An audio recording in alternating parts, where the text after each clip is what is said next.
আসসালামু আলাইকুম। আমার হাঁসগুলো বিক্রি করে ফেলছি, আপনারা হয়তো অনেকে জানেন। আগামীকালকে তারা এসে হাঁসগুলো মেপে নিয়ে যাবে।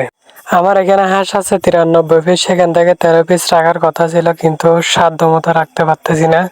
তাই এখান থেকে 90 পিস বিক্রি করে দেবো আর 3 পিস রাখবো। 3 পিসের মধ্যে 1 পিস রান্না করে খাবো আর 2 পিস শখের বশত এমনি পালন করব। বড় হাঁসগুলো বিক্রি না করার আগে ছোট বাচ্চা 210 পিস নিয়ে আসার কারণে ডিমের জন্য আর হাঁস রাখতে পারি নাই। এই 210 পিস হাঁসের বাচ্চা যখন বড় হবে সেখান থেকে 20 পিস মতো ডিমের জন্য রেখে দেব। তো আমি চলে যাচ্ছি বাজারে হাঁস দুইটার জন্য কুড়া আনতে। যেটা ধান থেকে চাউল আলাদা হওয়ার পর থাকে ওটা আমাদের বাসায় কুড়া বলে। আপনারা যদি ডিমের জন্য হাঁস রাখতে চান 20 দিনের পর থেকে ব্রয়লার ফিড আর খাওয়াবেন না।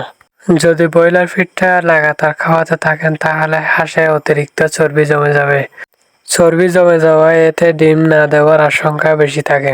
আপনারা যদি ডিমের জন্য হাঁস পালন করতে চান তাহলে লেয়ার লেয়ার ওয়ানটা খাওয়ান। আমার হাঁসগুলোর অতিরিক্ত চর্বি হয়ে গেছে 3 কেজি প্লাস। দেখতে পারতেছেন আমি যে হাঁসটা ধরতেছি ওইটা 3.5 কেজি মতো আছে, আর নিচে পানিতে যেটা আগে থেকে ছাড়া ছিল ওইটা ছেলে, আর এখন লাস্টে যেটা ছাড়ছে ওটা হলো মেয়ে।